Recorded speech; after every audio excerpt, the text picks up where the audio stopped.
You found it. Your home for the best content on your favorite team, the Fighting Tigers of LSU. Do us a favor. Subscribe to the channel. Leave your comments below. Be sure to smash that like button.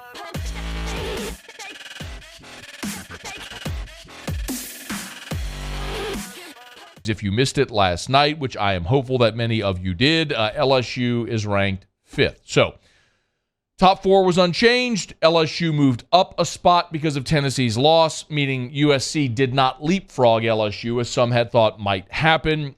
This has been a big point of contention. Heather Dinich, Paul Finebaum earlier today on Get Up had this to say. I have it right here about LSU moving up to 5.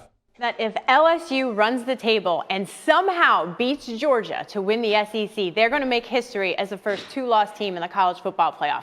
Feels like going into the rankings, some people had questions. Could they really do this, a 2-loss team? Yes, absolutely. The committee chair, Boo Corrigan, spoke repeatedly last night about how they like LSU's wins. And that trumps what USC has done against Oregon State and UCLA. Okay, so you all know me. All I root for is chaos in all of this. So let's try and figure out some means to this. Paul, let's start with that first off. As we always try and figure out teams that control their destiny, do you agree that LSU is now clearly one of those teams? Win and they are in? Absolutely. I mean, they're sitting there at 5 with the victory over Georgia, and they'll be about a 15, 16-point underdog in Atlanta next week.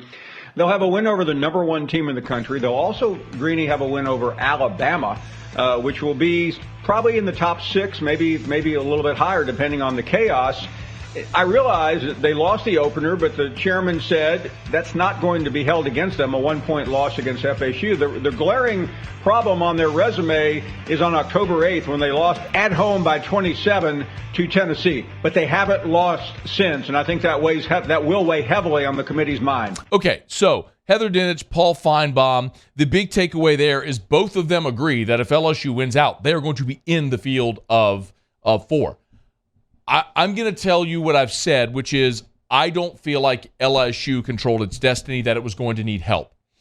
Maybe the help it needed, it got last week with Tennessee losing. The most commonly talked about awful scenario, and this is the one that Reese Davis was touting, was if you ended up with, obviously Michigan or Ohio State, one of them is going to lose. Let's say hypothetically TCU would have lost, and LSU beats Georgia, and you would have been deciding there among a bunch of 1-loss teams, including 1-loss Tennessee, who beat LSU, and a 2-loss LSU. There were some saying, well, Reese Davis was most prominent among them, that he would take Tennessee over LSU.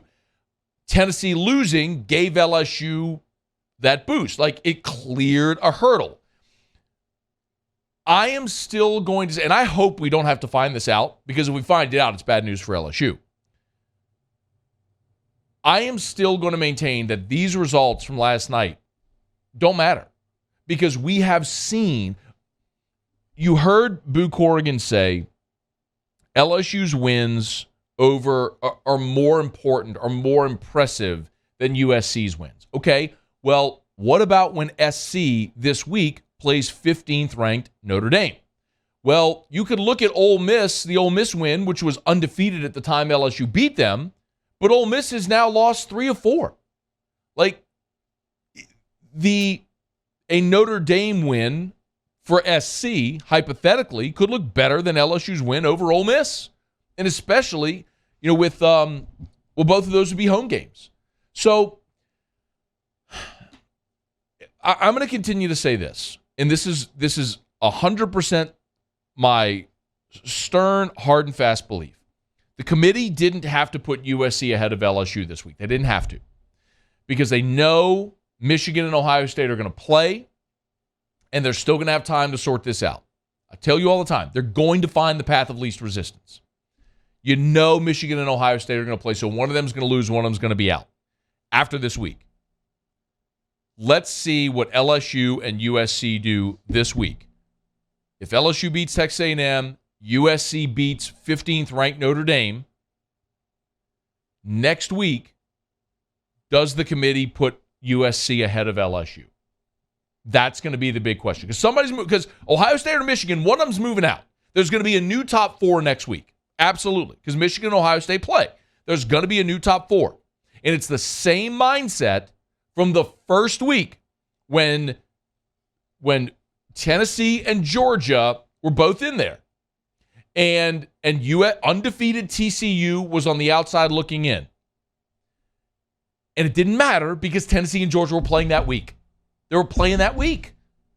And so you knew one of those teams was going to lose. And it was going to open up a spot. It did, and TCU moved into it. So one of those spots is going to open up after Michigan and Ohio State play this weekend. Who moves in? Because for LSU, if you are in the play, if you are in the top 4 and beat number 1 Georgia, there is no way they can move you out of the top 4 after a win over the number 1 team. What can happen is if Michigan and Ohio State play, the loser's out, TCU goes up to 3. So you have Georgia, let's say Ohio State, TCU. Does Southern Cal beat Notre Dame and move to 4? If they do, and then win their conference championship, and TCU wins the Big 12, and Michigan wins the Big 10, I think we all agree Georgia's in either way. What happens in the SEC championship game? Georgia's still going to be in. Could LSU leapfrog SC, who would have beaten likely Oregon to win the Pac-12, a one-loss team, only loss over to, or 2-point conversion, 1-point loss on the road to Utah? That's the tricky question. So it's not these rankings that matter at all. And honestly, next week won't matter tremendously because you're going to have a whole other weekend of games. And LSU could lose to Georgia, and none of this conversation matters at all. I mean, that's likely what happens. Georgia wins the SEC, Ohio State wins the Big 10, TCU wins the Big 12, USC wins the Pac-12, and there's your 4. I mean, that is most likely to happen right now. There could be upsets, of course, but from an LSU perspective, trying to draw a conclusion from these rankings is less significant than next week. Next week, if LSU's in the 4, they control their destiny. If they're outside looking in, you're going to need SC to lose. So what does the committee do next week? Hey, thanks so much for watching. Please leave your comments. I love to interact. And be sure to hit the red subscribe button below.